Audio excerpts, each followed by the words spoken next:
Bom, pessoal, estamos aqui no primeiro episódio do podcast Físico de Elite com o Gabriel Fenato e o Matheus Gabriel.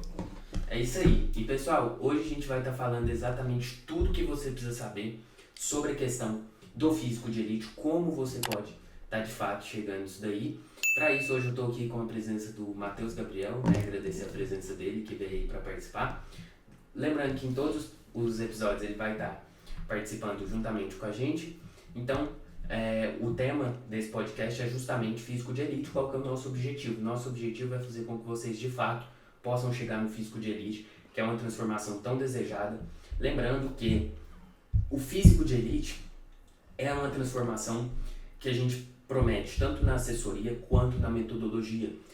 E todo passo a passo, tudo que envolve isso, a gente está fazendo em dois processos distintos.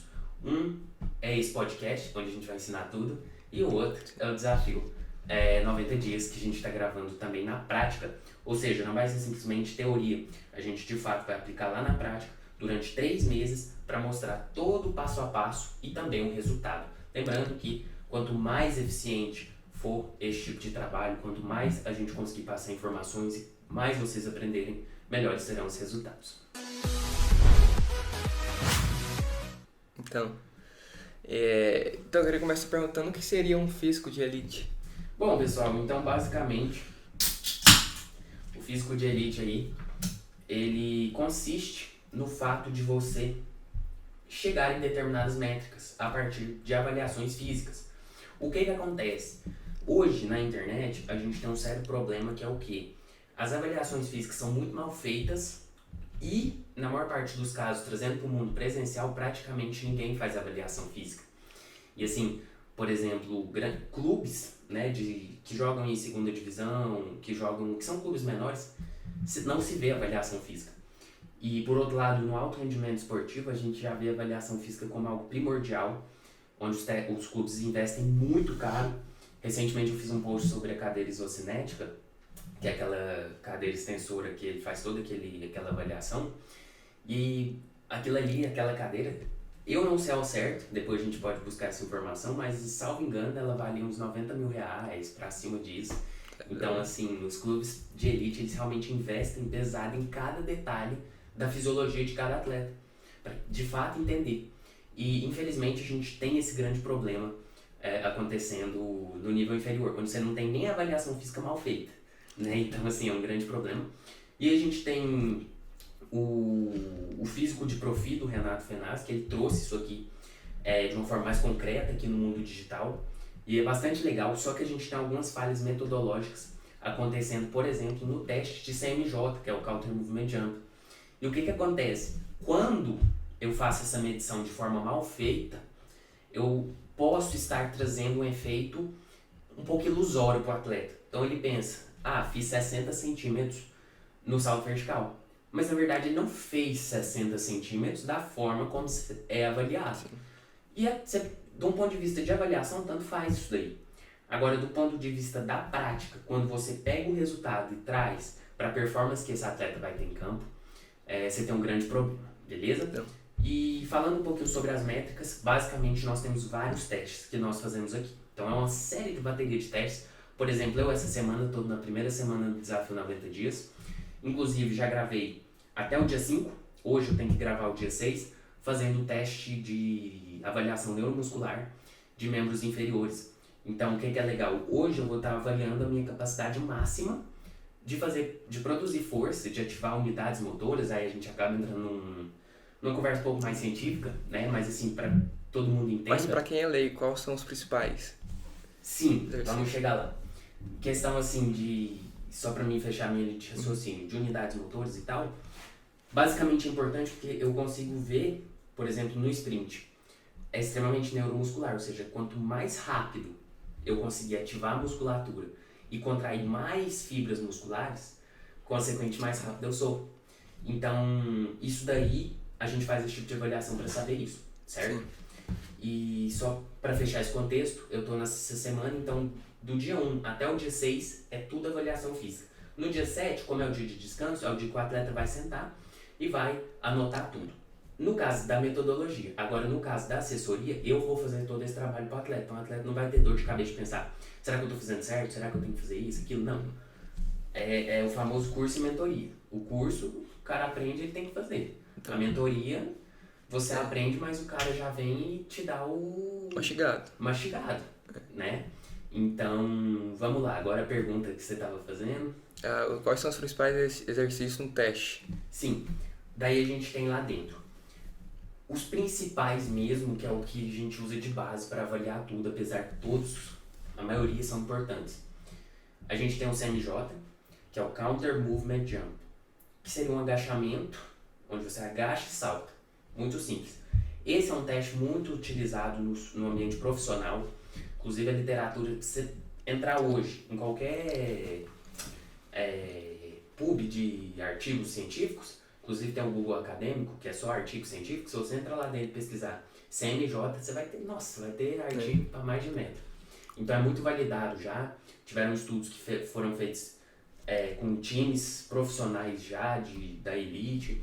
Então é um tipo de teste muito utilizado. Só que, obviamente, e aí tem até o Bocalini, outro preparador físico do São Paulo, sub-16, eu não sei qual que é o sub-exato, eu sei que ele trabalha com futebol feminino, do São Paulo, nas categorias de base, e ele aplica esse teste lá, só que aí, obviamente, que já é com tapete de contato, são tecnologias caras. O que a gente trouxe como solução? O Renato Fenaschi, ele trouxe solução do quê? Salta e risca na parede. Só que é de um erro metodológico muito grande, eu te explico por quê. Primeiro, você tem uma super rotação aqui do tronco, ou seja, totalmente assim, biomecanicamente falando, não é um teste muito aconselhável. Segundo, que você tem toda a questão ali de uma falha metodológica. Então, por exemplo, se eu faço o teste da maneira correta, você faz o teste da maneira errada, você fala, eu fiz 60. Peraí, mas você chegou nesse 60 como? Realmente foi fazendo da maneira correta? Então, isso daí que pega. E aí, lá dentro desse CMJ, a gente trouxe a tecnologia do MyJump, o aplicativo. E aí a questão que a gente trouxe o app MyJump 2, onde você tem uma tecnologia muito mais certeira. Aí você vai avaliar não só a altura, mas você avalia o tempo que esse atleta fica no ar. Isso também te dá uma possibilidade de avaliar a potência. Aí você já entra em Newton, física e toda essa questão extremamente avançada. Mas o que? A gente estuda para de fato entregar resultado. Né? E eu acho que isso é o nosso grande diferencial, que a gente não faz um teste mal feito, a gente não faz uma sessão de treinamento sem colher dados dessa sessão de treinamento. Por exemplo, o que se tem muito feito hoje? Acho que aqui no Brasil, 99%. Quem realmente periodiza, o que é periodizar? Periodizar é dividir sistematicamente ali o treinamento, segunda, quarta, sexta, você vai fazer tal coisa. Só que isso é a parte superficial. Muito antes disso, você tem que pensar em macrociclos. O que é isso? São ciclos maiores de treinamento. Depois, mesociclos, ciclos menores e assim por diante. Não vou entrar a fundo, porque senão a gente já é tema para outro podcast. Mas fato é, dentro dessa periodização tem algo que chama controle de carga. E aí, esse controle de carga, ele é feito baseado no seguinte. Eu posso levantar 50 quilos hoje, certo? Sim. E ficar extremamente fadigado, vamos supor. Nossa, morri. Amanhã eu posso levantar 50 quilos de novo e de boa. Aí eu te pergunto, de um dia pro outro, teve como ter uma super adaptação fisiológica ao ponto desse atleta ter uma super evolução? Acho que não. Dificilmente, né? Mas aí o que a gente tende a avaliar com o controle de carga interna? Aquele dia, talvez, por você estar fadigado, você levantou os 50 quilos e cansou. No outro dia, você levantou os mesmos 50 e deu tudo certo. Depende do contexto, né? Sim, aí tem uma série de variáveis que a gente coleta, como sono, inclusive humor, estresse, uma série de variáveis que entram todo naquela questão psicomotora, que não é só o gesto motor em si, não é só a fisiologia, mas é toda a questão psicológica que envolve o treinamento. Sim. E cognitiva também.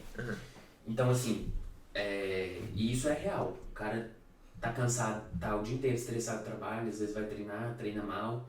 Isso acontece. E a mesma coisa é com o jogador de futebol.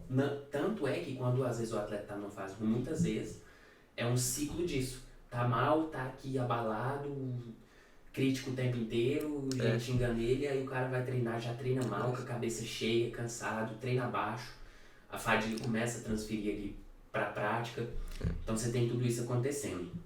Mas voltando ao foco principal, que é as avaliações físicas, eu tenho o CNJ principal, depois eu tenho o SJ.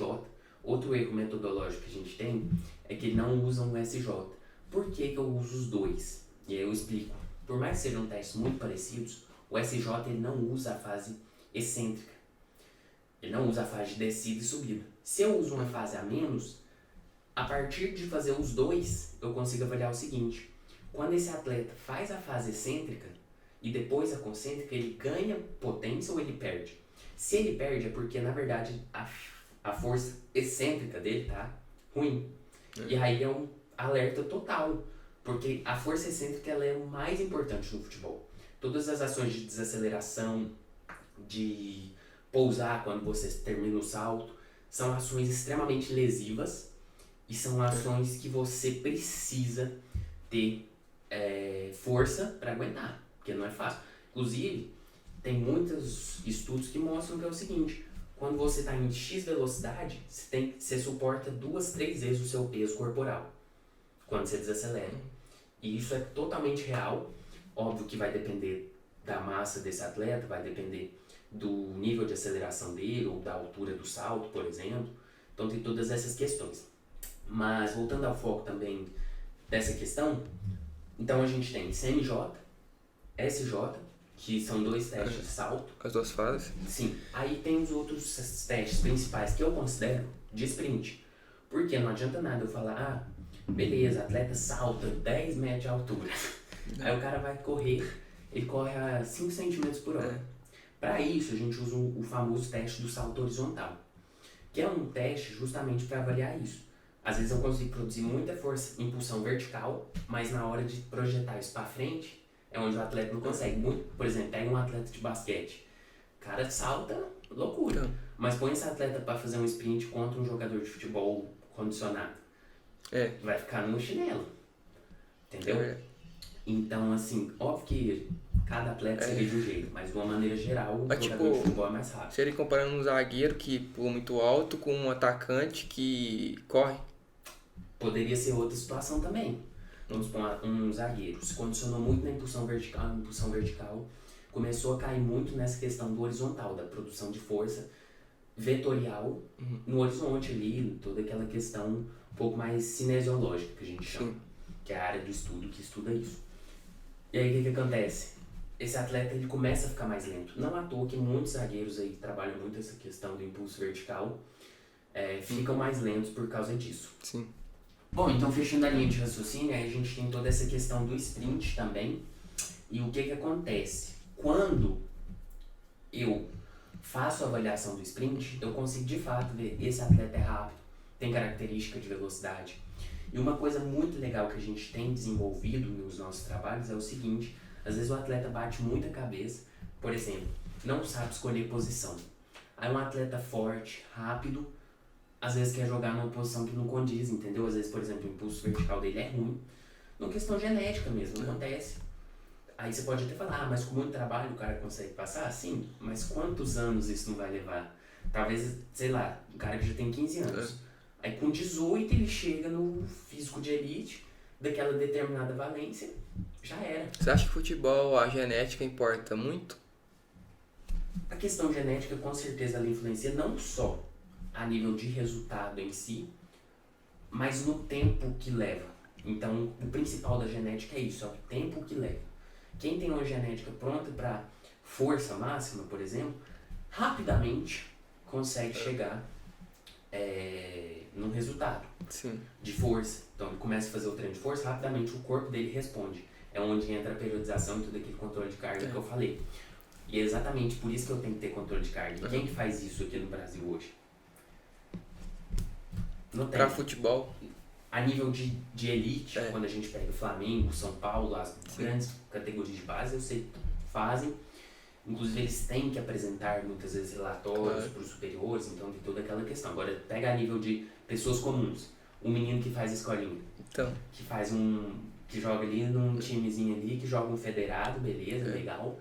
Mas tem isso, com certeza Se não. não tiver uma mentalidade acima Exato, daquela idade, exato. A maioria não busca sair da caixa. é, Né? Inclusive, a gente, durante o lançamento do evento, teve muita galera, né, no TikTok, geralmente é essa galera mais...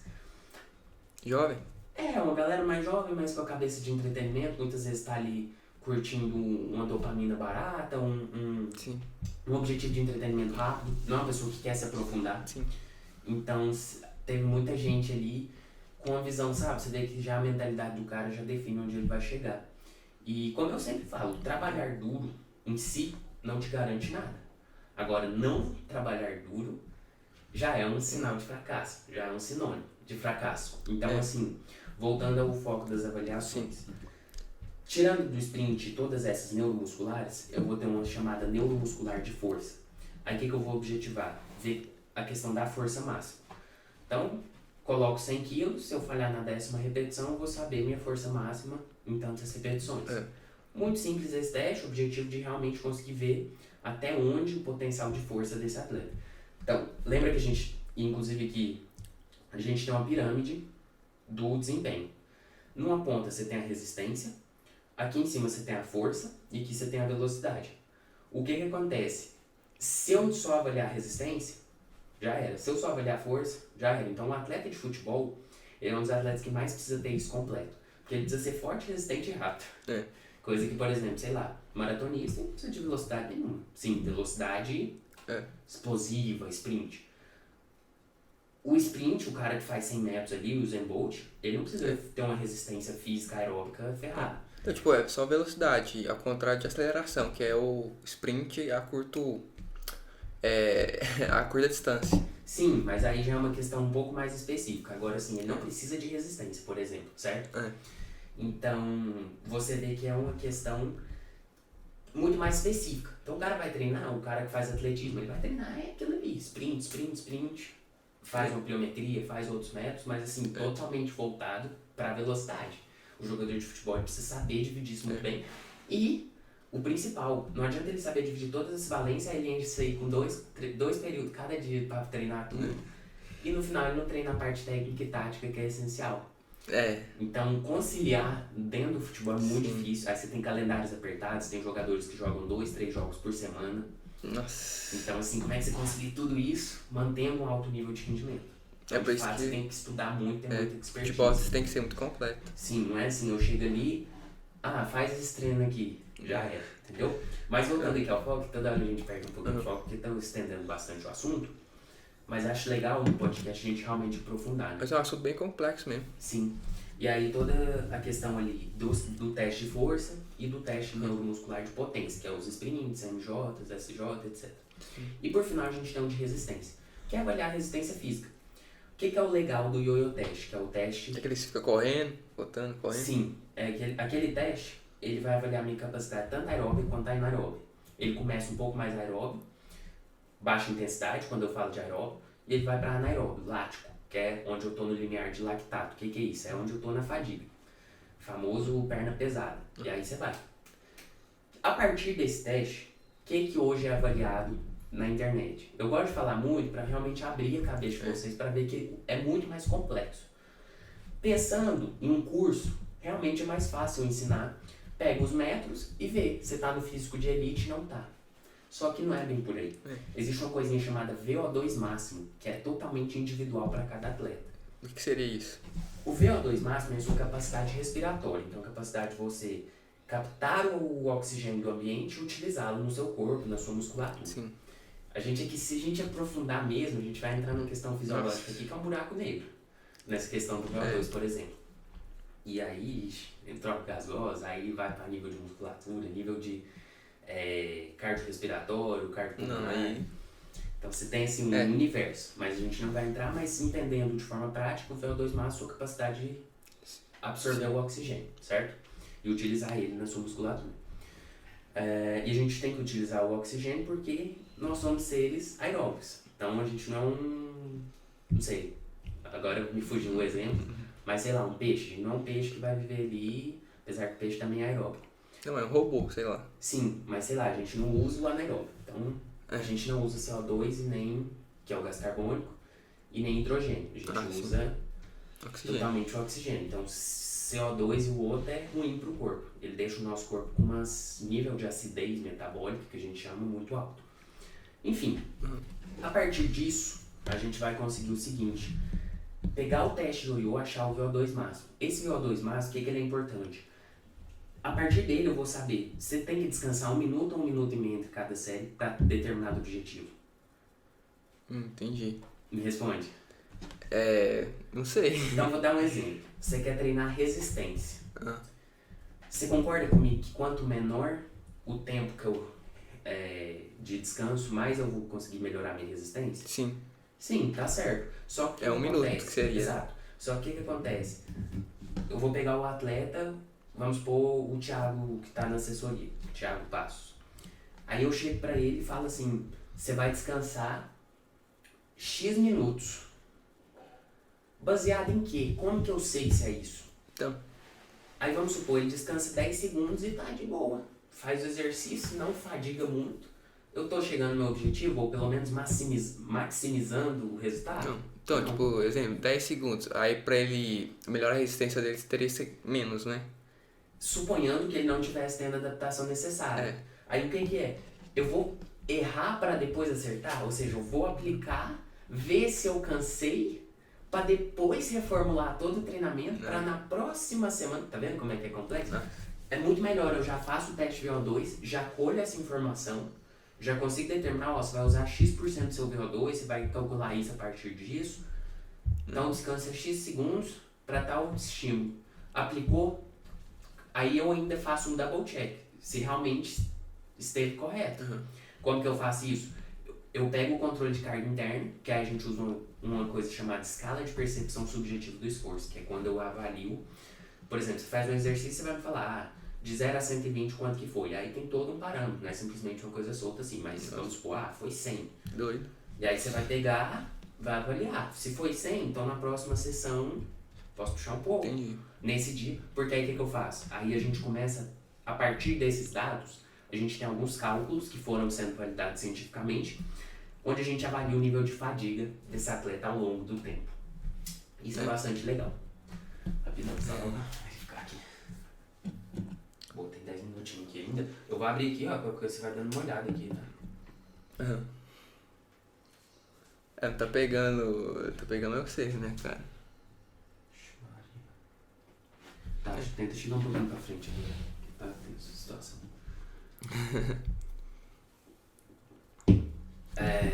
Estão falando de avaliação, agora vamos entrar, aí você vai me perguntar assim, mas o que é, por exemplo, mas no ioiô teste, como que eu sei realmente se eu tô no físico de elite? Beleza. Mas no ioiô teste, como é que eu sei como que tá meu físico? Tem algum parâmetro, alguma coisa? Exatamente, aí é que entra os números exatos. Como eu falei, são vários testes. Se a gente for sentar aqui, o de velocidade é X segundos. Sim. A gente entra num buraco negro, eu poderia ficar aqui, aí é o que a gente tem dentro da metodologia, que é exatamente isso. Que lá eu ensino e explico tudo, passo a passo. Esse aqui é tal coisa, por isso que é um curso bem completo. Na verdade não é um curso, né? No estilo Netflix, todo dia eu tô atualizando. Se eu falar, não, senti que falta isso. Até porque eu acho que a gente tá sempre em aprendizado. Então, por exemplo, eu mesmo estou aprendendo coisas todos os dias. Então, se eu aprendo um negócio novo, aí eu fiz um curso fechado ali, não tem como mudar. Fica ruim. Então, a assinatura é isso, é bom nisso, porque você sempre tem conteúdos novos e cada vez mais eu vou tirando as dúvidas. Então, por exemplo, os atletas vão me passando, não entendi nada desse trem de controle de carga interna. Aí eu vou fazer uma nova aula e assim, então é bem legal, bem interativo, tem toda essa construção. Mas chegando especificamente, hoje a gente avalia em 3, CMJ e ioiô teste, e eu gosto de usar outros parâmetros.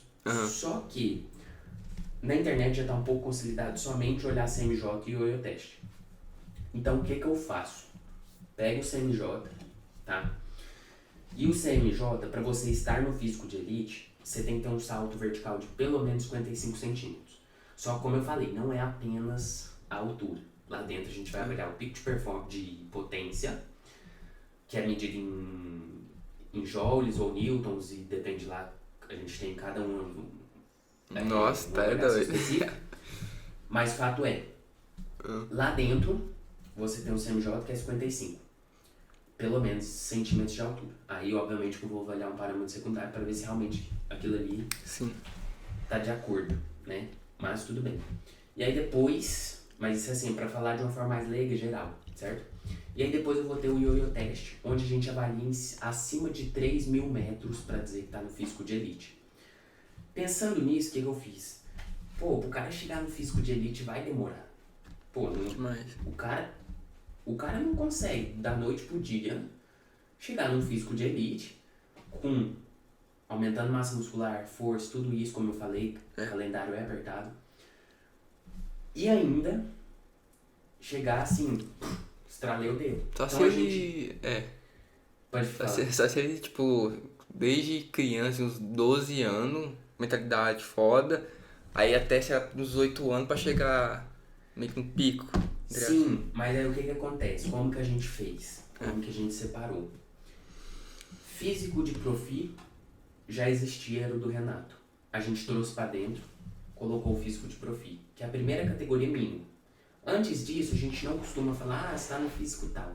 Porque se o cara estiver muito abaixo disso, a chance dele, de fato, estar em alto rendimento é baixíssima. Um cara que está abaixo do físico de profi, isso, claro, pensando sub-15, 17, sub-20, né? Um atleta de 12 anos que está no físico de profi, abaixo um pouquinho. Né? Mas aí a gente dividiu o físico de profi. O físico de profi, ele é, salvo engano aí, tem que conferir, que como o físico de profi eu não costumo falar muito dele, porque não é o meu foco. Eu entrego o resultado do físico de elite, não do físico de profi, é apenas uma passagem. É um caminho que você tem que trilhar ali para chegar no outro. Nele, salvo engano, é 45 centímetros o CMJ e o ioiô teste é 2.400 metros que você tem que fazer, 2,4. que já é difícil. Mas tipo, como é que é no ioiô teste? Que você mede 2.400 metros? Tipo, eu não entendi essa parte. Vou te explicar. Hoje ficou muito fácil com o uso da tecnologia. Antigamente você usava um áudio, aí você tinha que ficar fazendo conta para ver, foi 20 metros, voltou 20, 40, mais 10, dá a volta ali, você tinha que fazer todo o teste. Hoje a tecnologia, você liga o aplicativo, cada vez que você voltou, 40 metros. Ah, tem o aplicativo, né? Porque você foi 20, voltou 20, 40. Já era. Aí ele conta o tempo de fundo ali, que é 5 metros, caminhou 5, voltou 5, 10 metros. Ele joga tudo isso dentro dos cálculos e vai somando conforme você vai fazendo. Aí você apertou parar, para de contar. Então bastante eficiente aí. E aí vamos lá. Tá gravando ali? Tá. E aí só concluindo aqui a questão do físico de profi, é basicamente isso. Aí você tem um físico de elite que vai de 55 centímetros e 3.000 metros. Físico de elite é difícil. Você alcançar ele é um pouquinho mais difícil. E você tem por final um que eu chamo de altíssimo rendimento, OJT. Que é o que? Já são aqueles atletas, esse atleta que, se ele tiver esse nível de físico aqui, não for profissional, assim, Tá desperdiçando. alguma coisa está esquisita. Aí é porque, assim, ou o atleta tá muito abaixo tecnicamente, ou algum outro fator. Mas, assim, a nível de preparo físico, isso aqui não justifica ele não ser um atleta de elite mesmo, que joga futebol profissional como forma de ganhar dinheiro, como carreira, né? De fato, ele é um profissional do esporte. Mas então, entre técnica e físico, tipo uma pergunta bem por cima, quanto por cento você dá pra cada um dentro do futebol? Técnica e físico. Bom, aí vamos lá. Eu costumo dizer o seguinte, e isso é muito, muito baseado na minha formação que eu tive ali, no Centro de Inovação do Barcelona. Porque eles entendem o atleta como um atleta holístico. E isso é uma visão muito vista do ser humano dentro das faculdades, das universidades, é muito visto. Uma pessoa holística. O que seria isso? O que é isso? Vamos lá. É uma pessoa completa. Eu não posso pegar você e querer dividir você. Você é um advogado e você é X coisas. Você não é um advogado. Antes de ser advogado, você tem seus hobbies, você tem as coisas que você gosta de fazer. Sim. Então você é uma pessoa com crenças, com viéses políticos. Então você é uma pessoa completa. Pensando nisso, quando a gente fala de técnica, física e tática, não é diferente. Eu não posso separar um físico de uma técnica. Sim. Vou ficar de olho porque tá pouquinho tempo. Então vamos lá. Como que eu faço? Se eu pegar esse atleta e falar assim, ele tem um físico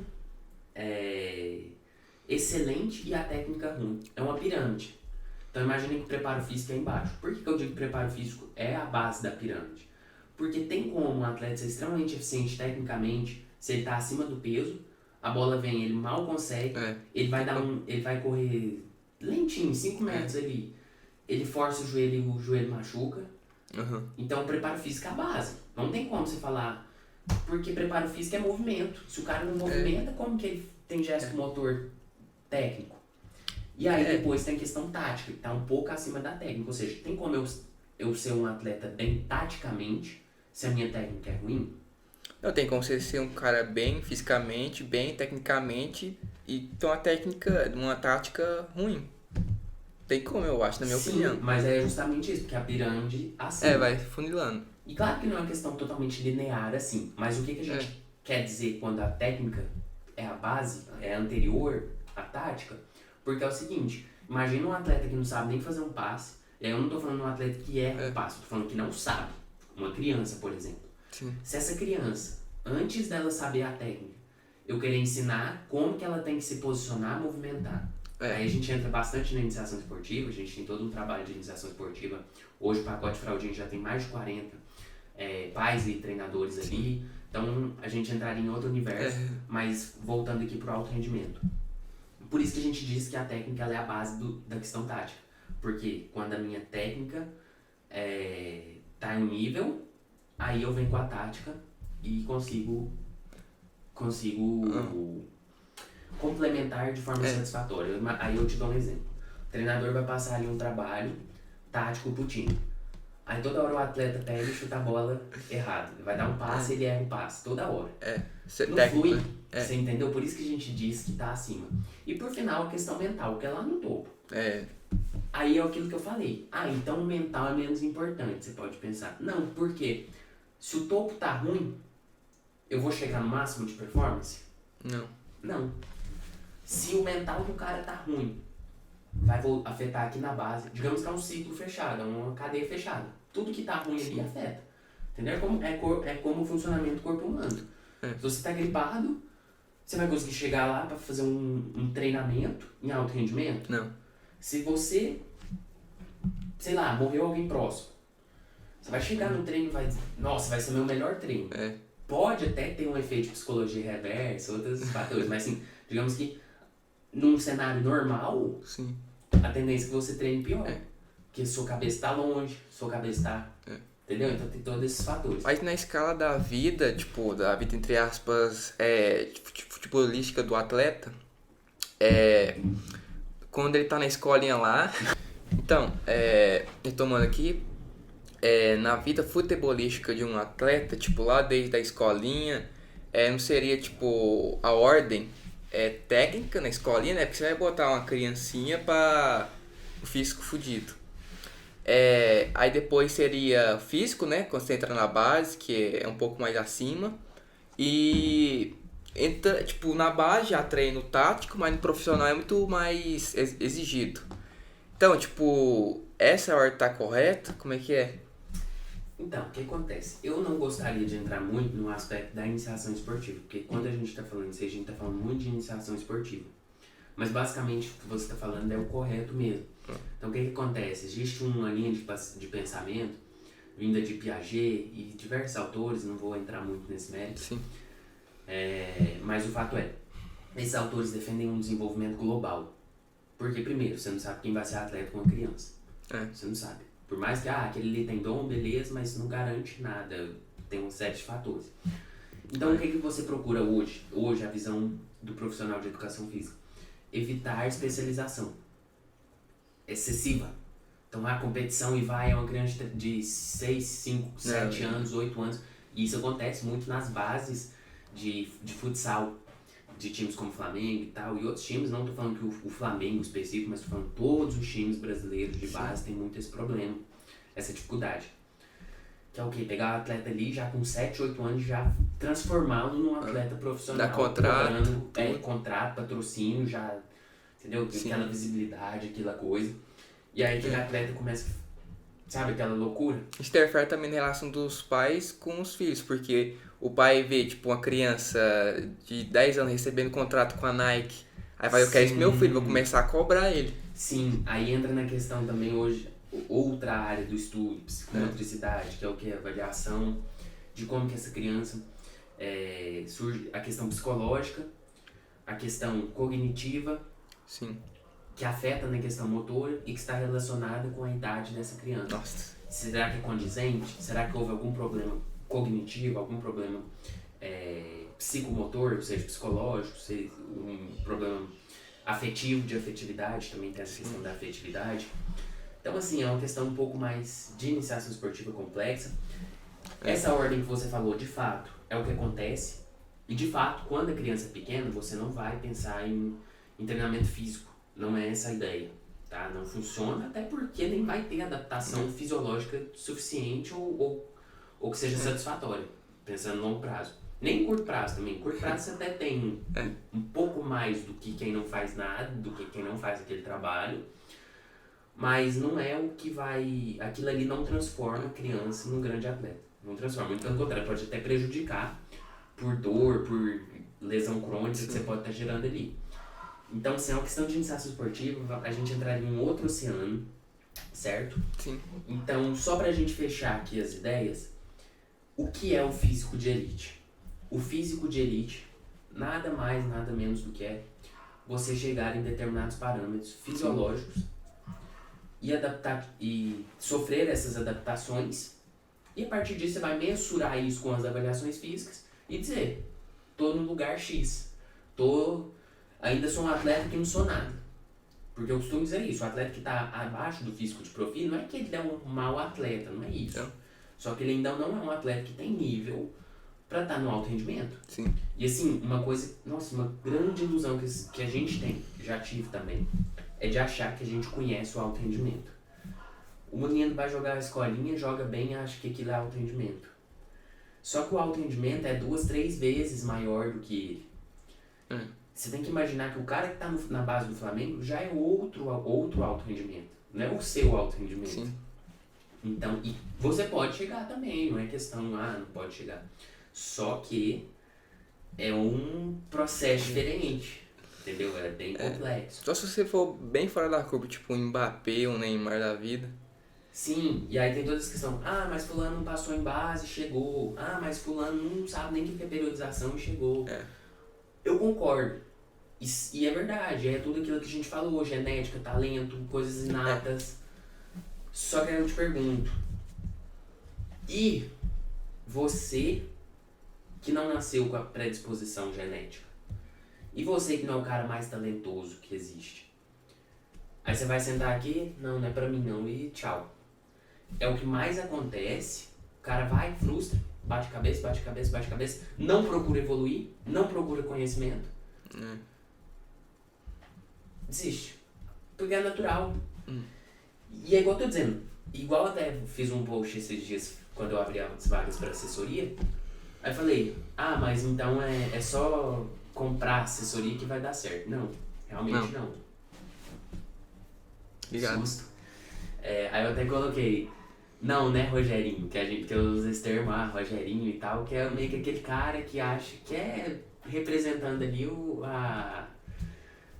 cara mais infantil, a criança ali que fica figurando as coisas, né, como não, de forma que não é. Mas, de fato, não é comprar algo que vai te fazer. Muito pelo contrário. Depois que você compra, você vai começar a ter o mínimo de resultado para depois chegar no clube, para depois ter um resultado real. Existem atletas que às vezes já estão em clubes e procuram a gente? Sim.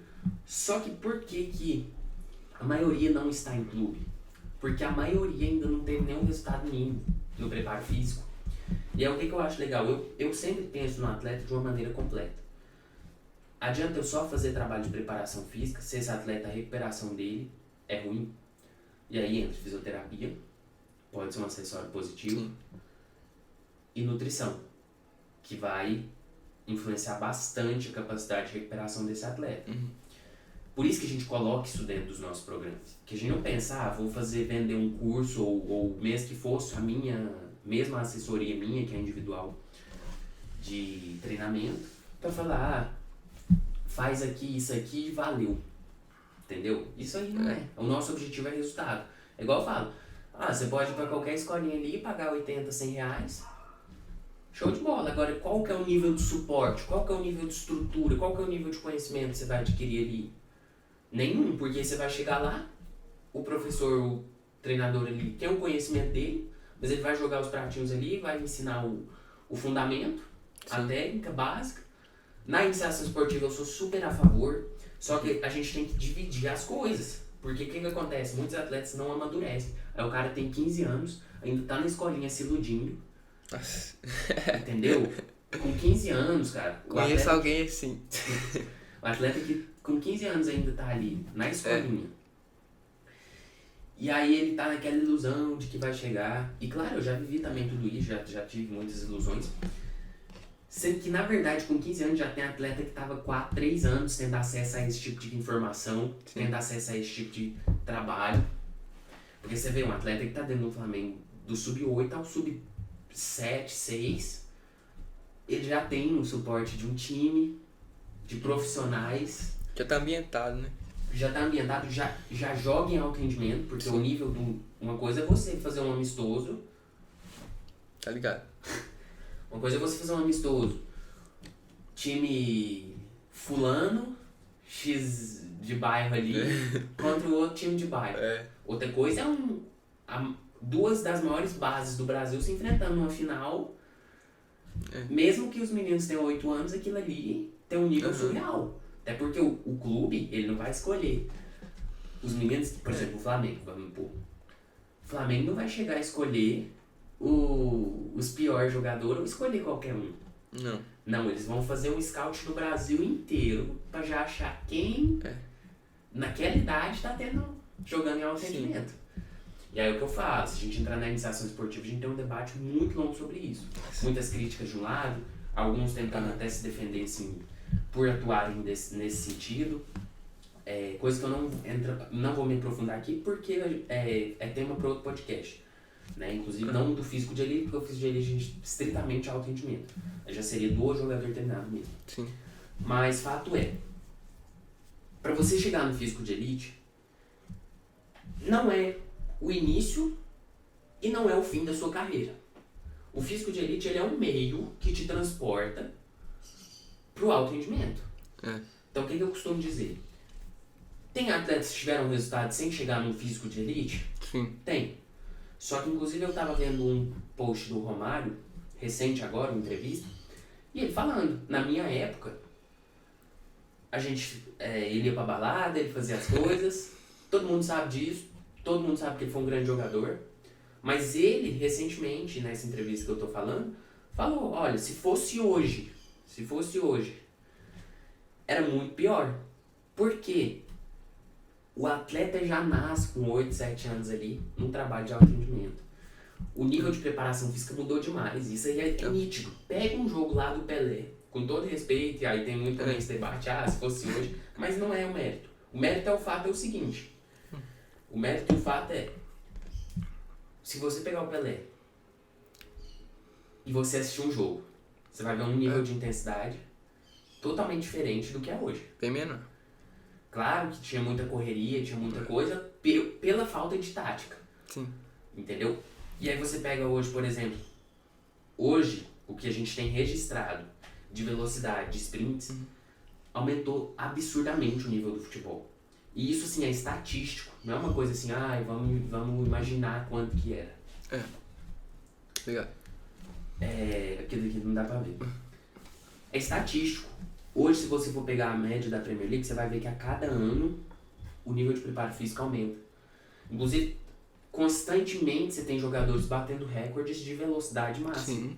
Então você teve ali, salvo engano, o Bruno Henrique também bateu um ou não? Já bateu. Então ele bateu um também, não lembro se era 33 ou 36 km por hora ou se era mais, enfim. Mas o fato é, você está sempre tendo recordes quebrados. Sim. Isso é natural de qualquer esporte. O atletismo, quando surgiu? E surgiu lá nas Olimpíadas na Grécia Antiga. Sim. Você acha que já tinha alguém correndo na velocidade que o Usain Bolt correu e bateu o recorde? Não, porque é uma evolução da humanidade, mas antes disso também é uma evolução daquele esporte. Sim. Então, por exemplo, o futebol, ele vem evoluindo e tudo vai mudando. Sim. As regras mudam para buscar ter um espetáculo que seja de maior rendimento, de maior... E aí eu dou um exemplo hoje. Por que muita gente, torcedor brasileiro, mora aqui, a gente tem 5 Copas do Mundo, e por que hoje a gente prefere assistir, muitas vezes, um jogo europeu do que um jogo de futebol brasileiro? Qualidade bem maior. Qualidade de tudo aquilo que envolve. Você vai assistir um jogo brasileiro, muitas vezes times passivos, times que ficam tocando bola para trás. Sim. Às vezes irrita. Aí você tem outros cenários. O nível de intensidade muito menor, o nível de qualidade técnica muito menor. Aí a gente também poderia entrar em outra discussão mais profunda de questão financeira, de tudo isso que envolve, que eles pegam também os nossos melhores jogadores. Mas o fato é o seguinte, independente disso daí, existe uma evolução. E quem assiste quer ver evolução. Mas alguns anos atrás, o futebol brasileiro com o europeu, tipo, era mesmo nível. Tanto que o São Paulo ganhou dos europeus. Sim. Aí, mas o Brasil ficou pra trás. Exato. Se você for pegar hoje um Mundial, desde 2012 que o Brasil não tem. E 2012, digamos que foi um ponto fora da curva. Era um Chelsea desestruturado, já ali muitos jogadores em fim de carreira, outros tomando diferentes rumos. Então você tinha uma série de fatores que levou para aquele resultado. Mas não vou entrar no mérito, até porque agora os torcedores do Corinthians vão ficar com raiva aqui de mim. Mas o fato é o seguinte. Se você for pegar hoje um time europeu e pôr contra qualquer time brasileiro, a dificuldade é muito grande. Muito grande. Física, técnica, tática, é outro Exato. nível. E aí a gente tem que voltar para a iniciação esportiva. Para falar, olha, será que a nossa iniciação esportiva está sendo adequada? O que está errado e o que está certo? Beleza, aí depois você tem que ver os atletas, as crianças, e quando a gente fala atleta, não é porque a pessoa ainda não é profissional que ela não deixa de ser atleta. Sim. O atleta é atleta desde os 10, 15, 13 anos assim que ele tem essa noção de que é atleta. Por mais que ele não seja um atleta profissional, ele já é um aspirante a atleta profissional. Sim. Então ele tem que ter essa consciência. Com 13 anos de idade, eu já sou aspirante, eu já tenho que trabalhar, eu já tenho que buscar isso. Porque muitos meninos vivem na ilusão, acham que na hora que eu for aprovado. Mas como que você vai ser aprovado se você não pagou o preço antes? Nossa, esse daí é uma coisa bem difícil. Sim, é exatamente isso. Como que você vai chegar lá se aqui você tá esperando chegar lá pra fazer o que você tinha que estar fazendo aqui? Entendeu? É exatamente isso. Nossa. Então, só pra gente fechar, e até porque o podcast ficou um pouquinho grande, o físico de elite, de fato, só é alcançado... Bom, então assim, acho que pra gente fechar,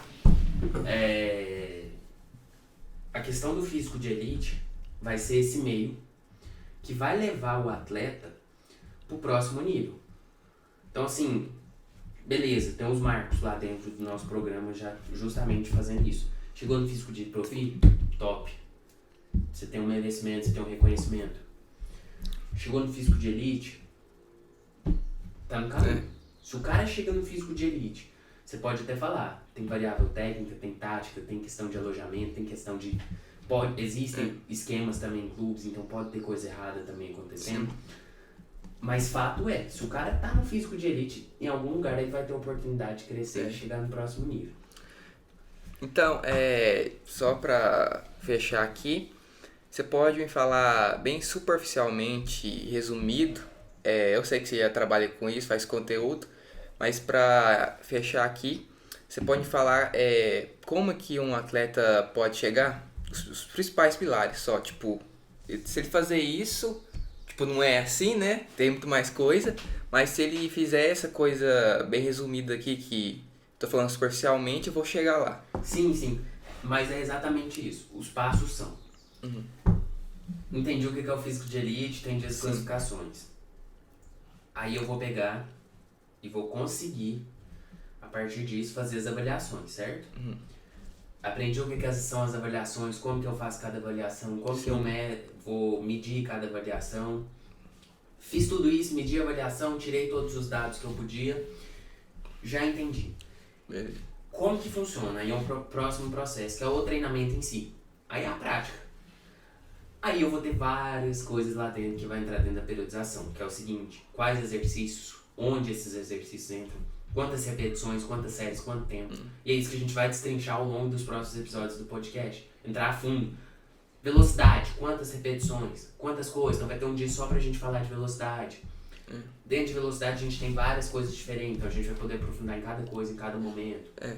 Então essa é a ideia mesmo, é destrinchar, é aprofundar, não é pra... Então assim, cara que quer conteúdo superficial, cara, fica lá no Instagram, no TikTok, a gente tem conteúdo a rodo lá também, mas vai ser aquilo lá. Você vê 30, 15 segundos, não entende aprofundado de nada, e você vai ficar ali horas e horas. Com todo respeito aí, a gente usa, e eu falo assim, porque é necessidade. Mas se eu pudesse falar assim, quer aprender mesmo? Sai do superficial. Sai da beirada. A beirada ajuda, dá um insight de repente. Você vai treinar, você vê um exercício ali, ajuda. Mas não é aquilo ali que vai te dar os pilares pra você chegar. E aí é isso, é o treinamento, a fase de treinamento. E aí é periodização, entender as adaptações fisiológicas. E em cada exercício você tem que entender a cinesiologia, biomecânica. O que é isso? Teve que me movimentar de tal maneira, vou fazer um agachamento, qual posição eu faço, onde meu pé tem que estar posicionado de que maneira, esse tipo de detalhes, que é a questão biomecânica.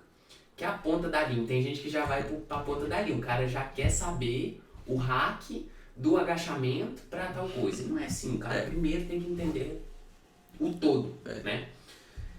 E aí terminou a fase de treinamento, né, passada ali a fase de treinamento, é aquela fase, ela é o processo e é o fim em si mesmo. Sim. O treinamento ele é tanto processo quanto o fim em si mesmo. Então o que acontece? Você vai passar por todo o processo de treinamento e ao mesmo tempo que você passa, você tem que estar constantemente avaliando para fazer resultados melhores. Então avaliação e treinamento, o pilar do físico de elite. Não tem segredo, não tem segredo. Só que é aquilo que a gente começou falando. É o simples que é difícil. Sim. Não é nada assim complexo, eu tenho que... Claro que se você for cada vez... E existe uma frase que diz o seguinte, quanto mais treinado o atleta é, menos treinável ele é.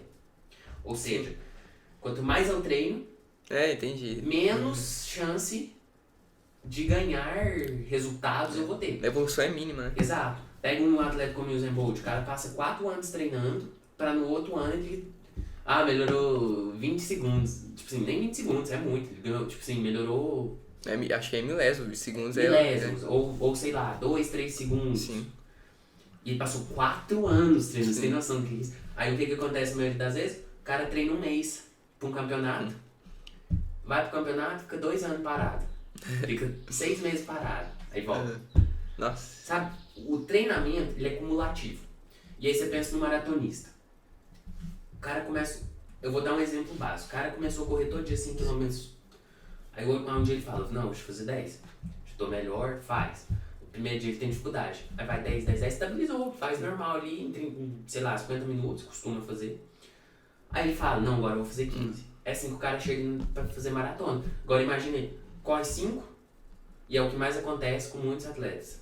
Isso eu tô falando de atleta de corrida de rua. Corre 5, aí começa a melhorar o tempo, para. E isso, eu acho que um erro, o maior dentro do futebol, que a gente tem isso, essa inconstância. Se você for pegar assim, outros esportes, são atletas extremamente disciplinados. O futebol são atletas muito mais indisciplinados. A maioria treina um X período de tempo, logo para, logo desiste. Aí eu te pergunto, como que vai ter os efeitos de longo prazo? Então assim, a gente tem muito falado isso, eu e outros influenciadores daqui da internet, foco no longo prazo. E existe uma coisa que o Érico Rocha fala, ele é do marketing digital e tal, mas bem legal, que é o quê? A gente subestima o que pode alcançar em 5 anos e superestima o que vai alcançar em um mês, uma semana, 2 meses, 3 meses, exatamente. Então assim, a gente pensar, nossa, vou entrar na assessoria e daqui 3 meses, nossa, vou ser o melhor jogador do mundo. Também não é por aí. E por outro lado, o cara falar em 5 anos, em 5 anos, tipo assim, vou ter um resultado X, mas ele não tem noção do quanto que 5 anos treinando direto, ele vai evoluir muito e 3 meses tipo, irrisório perto dos 5 anos. Meio que saindo aqui do... tipo, envolve tudo, assim, a nossa geração. Eu mesmo, tipo, todo mundo tem paciência imediatista. Se eu tiver o estímulo agora, o longo prazo não vale. Exatamente. E é aquele negócio, por exemplo, hoje tem muita dificuldade o seguinte, e é exatamente o que a gente tá falando. Por que o Reels, TikTok cresceu tanto? A gente vai fugir um pouquinho agora, mas só pra puxar esse gancho. Cresceu tanto, você tem tantas visualizações, e o YouTube, por exemplo, caiu muitas visualizações perto do que era e tal. Por quê? Porque ninguém quer parar 10, 15, 30 minutos e sentar, pegar um caderno, Nossa, vou destrinchar isso aqui, vou aprofundar. Às vezes um conteúdo gratuito igual esse aqui, ó. Se o cara tá anotando aqui, ele já vai ter anotado quais são as avaliações. Agora, o que a maioria quer? Quando muito, põe um fone ali, vai fazer outras coisas. Aí existe até um livro do Joel J, 100% presente, só que a gente tá virando podcast de desenvolvimento pessoal. Mas assim, mas acho que é legal assim. também a gente ter, passar essa consciência pro pessoal. Que ele fala, esteja 100% presente. É um livro dele, ele fala o livro todo sobre isso. Exatamente isso, esteja 100% presente. Então o cara às vezes tá escutando isso aqui, mas tá lá com a cabeça... Aí o cara nem absorve isso aqui e nem absorve o que ele tá fazendo. É difícil concentrar em duas coisas. Exato. E o ideal é o cara sentar... Tem vários estudos que mostram o cara dirigindo, aí ele vai tentar mexer no celular e aí ele tem que fazer uma manobra rápida e perde o carro, enfim. Principalmente homem, né? Parece que não consegue. Tipo, eu não sei, Sim, ser tem humano. isso aí também. Mas assim, então a coisa é o cara destrinchar, sentar e falar assim, não, eu quero chegar no físico de elite. Vou fazer o que for preciso. Sentar aqui, pegar o desafio 90 dias, pô, o que ele fez no primeiro dia? O que ele fez no segundo? O que ele fez no terceiro? Ah, isso aqui, beleza, isso aqui, beleza, tive um insight aqui. Nossa, ele falou uma questão neuromuscular, o que é neuromuscular? Vou pesquisar, vou estudar. Aí o que a maioria faz? Não estuda, não aprofunda e ainda reclama de dinheiro. Não tem dinheiro pra investir. É o que eu falo. O rico, ele tem o direito, ele ainda tem mais facilidade pra ser preguiçoso. Mas, só desligou, não? Já era. Mas vamos terminar no áudio. Então assim, o rico, ele tem essa capacidade de ser preguiçoso. Que ele paga o método, ele paga alguém pra fazer o trem pra ele simplesmente vai lá e aplica. Agora, a pessoa que não tem dinheiro é trabalho dobrado. Qualquer área. Você vai abrir uma empresa, você não tem dinheiro, trabalho dobrado. Você vai, aí vamos um pouquinho um exemplo de lançamentos. Questão do digital aí. Você vai fazer um lançamento sem dinheiro. Dá pra fazer? Dá. Só que tá difícil. Trabalho dobrado no orgânico. Você vai ter que postar 3 posts por dia, 4 posts por dia. Você vai ter que estudar muito pra fazer esses posts viralizar. Porque você não vai ter a ajuda do pago. E a mesma coisa é o futebol. Uma coisa... o cara rico. Paga o preparador físico, paga... Vai lá no clube, paga R$500 pra fazer um teste. Hoje a gente tem casos de pessoas pagando R$10.000 em clubes pra ficar lá um mês. Surreal, mas tem. Então o cara paga, ele vai, pega a experiência, aprende. Beleza. Aí eu te pergunto, tá certo, não tá? É outra questão. Sim. Mas... é a vida. Sim, mas assim, o cara muitas vezes vai chegar no resultado que você queria ter. Sim. Agora, você tem isso, trabalho dobrado, Não. Não tem condição de entrar na assessoria, nem na metodologia. Apesar que a metodologia, sim, na minha opinião, o cara que não entra, desculpa, porque R$14,90 por mês, assim, se o cara estiver vivo, na minha opinião, ele consegue isso daí, né? Mas não vou entrar nesse mérito hoje. Não, mas assim, bem polêmico. Não tem como o cara não ter R$14,90 por mês. Você vê, sei lá, tinha que é R$10. Então, enfim. Então, o fato é, o cara não tem dinheiro, digamos que realmente não tem, apesar que, né? Mas vamos dizer que não tem. Ele tem que estudar dobrado. Sim. Pega os vídeos, faz, estuda, pra de fato chegar no físico de elite. E isso vale pra tudo, cara. E por isso que eu acho legal esse tipo de podcast, coisa, porque a gente não fica só na questão do assunto superficialzinho, bobinho. Então vamos dar um exemplo. Você quer ser um grande empresário, mas você hoje não tem dinheiro. Montinho, montão. Já ouviu falar dessa regra? Eu pego meu montinho, vou construindo. Aí eu pego o montão, transforma em outro montão. Vai, montinho, vai juntando, vira montão. Então o que acontece? Não quero ser empresário de sucesso, quero abrir uma empresa. Não tem dinheiro, o que eu faço? Pô, vou vender. Por exemplo, no caso de quem faz a faculdade. Pô, vou fazer doce e vou vender pra pagar a faculdade. Sim. Ou vou fazer o doce pra levantar um dinheiro extra, poder investir nos meus negócios. Isso eu tô dando um exemplo, mas você tem várias maneiras de fazer isso. Por exemplo, eu não sou editor de vídeo e nem designer, mas eu já fiz vários cursos. Sim. Então, tô precisando de um dinheiro. Pô, posso correr atrás, pego um cliente aqui, pego um ali, faço um flyer pra alguém que vai jogar futebol, quer o negócio. Sim. Você vai o quê? Arquitetando aquilo ali, arquitetando. Ou então, mas tem gente que fala que esforço, que é um discurso fácil e tal, mas, tipo, a vida, pra mim, tipo, na minha opinião, tipo, já é injusta, tipo, o cara pode se esforçar pra caralho que ele vai conseguir, mas, tipo, você não tem opção, você tá na merda, você tem que fazer alguma coisa, ou você faz e você continua na merda, tipo... Sim, e aí é muito essa questão, muito, menino tem 12, 13 anos, reclama que, eu moro em cidade pequena, eu isso, eu aquilo, que meus pais não apoiam, que isso. Aí eu te pergunto. Difícil, não, na prática é difícil. Não, eu te pergunto. Fala que os pais não apoiam. Você todo dia treina 2 períodos, treina ali, mostra que você quer aquilo ali de verdade, 90% já fica aí. Porque a maioria fala que quer, só que ele quer, é o que eu falo, ele quer o resultado antes do esforço. Não existe. É o que ele quer. Ele quer que o pai dele pague a avaliação, a escolinha, sendo que ele ainda nem treinou, nem fez o básico. Não pegou a bola e foi pro quintal, foi pra rua fazer o trabalho. Pode até perder a oportunidade se o pai pagar o negócio lá e ele não vê nada. Exato. Pior. Aí é pior ainda, porque é o que mais acontece. Aí não se prepara o menino, porque dá um monte de desculpa, tá querendo o resultado antes do esforço, aí ele fala, não, vou... Tá, aí pega e fala. Sim. Aí ele fala pro pai, por fim o pai convence, deixa aí. Aí leva lá, o pai já olha, nossa, horrível, sem condicionamento, tudo errado, não tem coordenação motora. Sendo que, imagina que esse menino tem 12, 13, 14, 15 anos, tivesse pegado e ralado ali, 2, 3 períodos e vai, faz um trem, faz outro. Por mais que não seja o certo, eu sou da teoria do feito é melhor que perfeito. Eu acho que tudo é melhor. Por exemplo, esse podcast aqui, a gente teve que fazer várias gambiarras aqui pra dar certo. Só que o quê? Feito melhor que perfeito. Quanto tempo eu não fiquei pra começar esse podcast? Sim. Muito tempo que eu já pensei, não, eu queria começar, mas tinha que ter isso, tinha que ter um estúdio, tinha que ter um lugar separado. E não começava. Não, no início eu concordo com essa frase, mas quando você chega em um nível, tipo, sim, aí é o exatamente perfeito. Isso, é o time. É questão do time. Aí eu vou dar um exemplo. Aí o atleta fica a vida inteira vendo vídeos do YouTube, pegando uma sessãozinha lá boba, repetindo aquilo sem qualquer critério, sem qualquer base científica, sem nada. Aí ele não vai pro próximo nível e fica naquilo ali. Não evolui. Isso eu concordo pra caramba.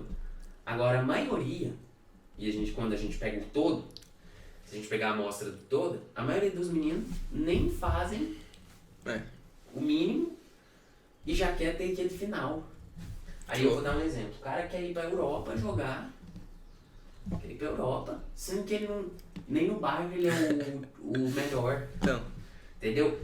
E nem no bairro ele é o melhor, só que ele tá procurando, e aí tudo bem. Ele tá procurando ser o melhor, tá treinando, tá fazendo, tá estudando, tá procurando melhorar.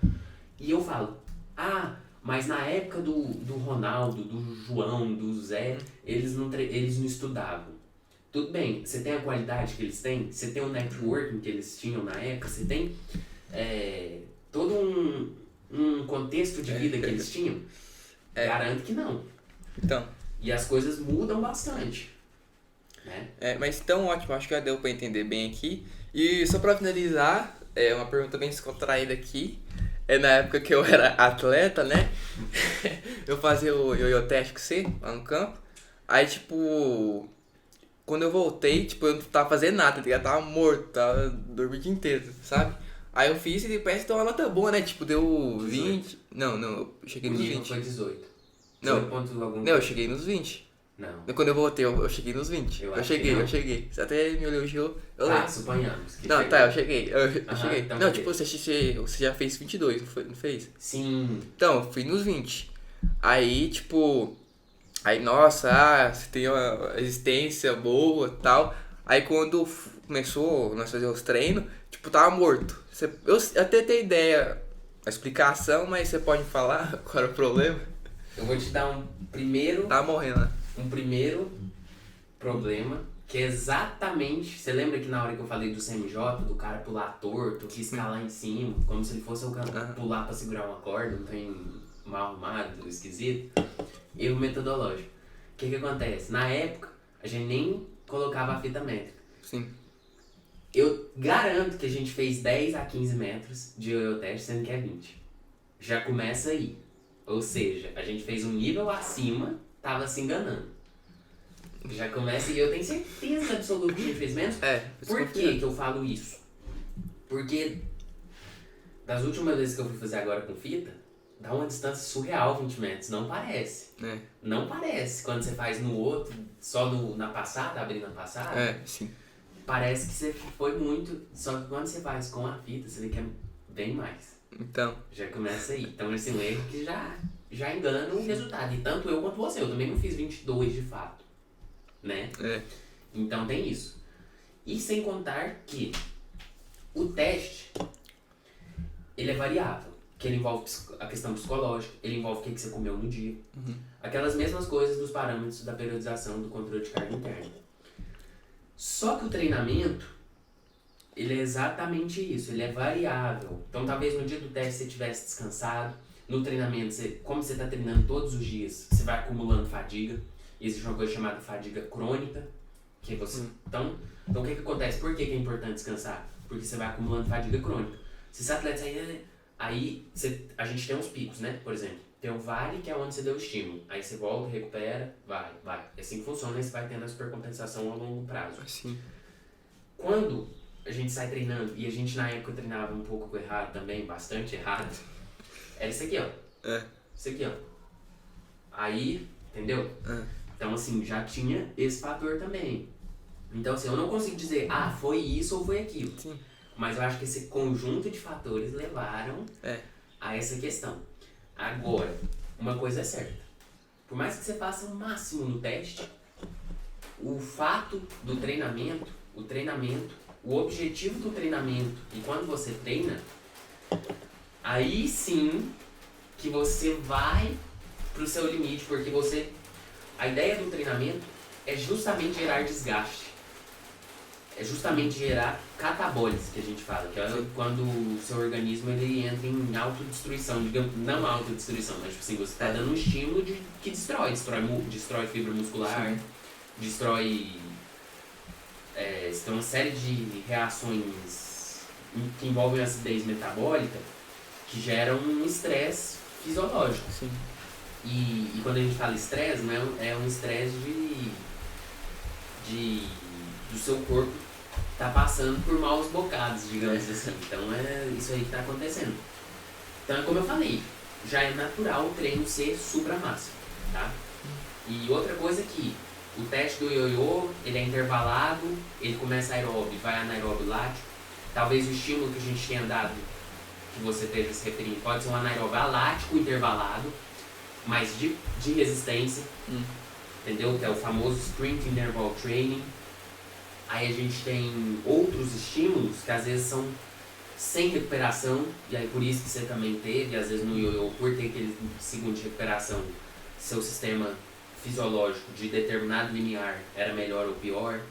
Outra questão, às vezes o seu condicionamento aeróbico era muito bom, então o que acontece? Você passou quase o teste inteiro no aeróbico, só que no dia do treino, você foi pro máximo e foi pro limiar anaeróbio lático. Então você realmente chegou e ficou a maior parte do tempo no anaeróbio lático, gerou mais acidez metabólica, consequentemente você fadigou mais do que no teste, você entendeu? E aí isso acontece, por isso que eu falo, é aí que a gente entra no último tema, eu vou fechar agora, aeróbio e anaeróbio.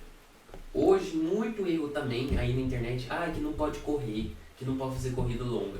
Verdade. Corrida longa não é o ideal. Mas deixar de treinar aeróbio, igual a maioria tem feito, é um tiro no pé. Porque você recupera no aeróbio. Eu te pergunto, algum jogador de futebol ele sprinta 24 horas os 90 minutos? Não. Não, impossível. Mas, Primeiro que não faz sentido. A bola tá fora, você vai ficar dando sprint? Não. Você não é maluco. E segundo que não faz sentido. Então, a maior parte... inclusive, o Messi, por exemplo, a maior parte do tempo ele tá andando. Ou seja, ele tá no aeróbio. Ele não tá no anaeróbio. Só que o que acontece? Ele tem que ter a capacidade aeróbica bem desenvolvida justamente para isso. Porque na hora que ele fizer o esforço anaeróbio, e esse esforço anaeróbio também tem que ser trabalhado justamente para que ele seja eficiente, na hora que ele for recuperar no aeróbio, ele seja efetivo. Mas tipo, sprint você usa mais do que tipo, velocidade, né? Tipo, sair e dar um tiro longo. É porque, tipo, uma disputa de bola, se acelerar, uma coisa assim, acontece mais. Eu acho. Sim, só que é o que eu tô explicando.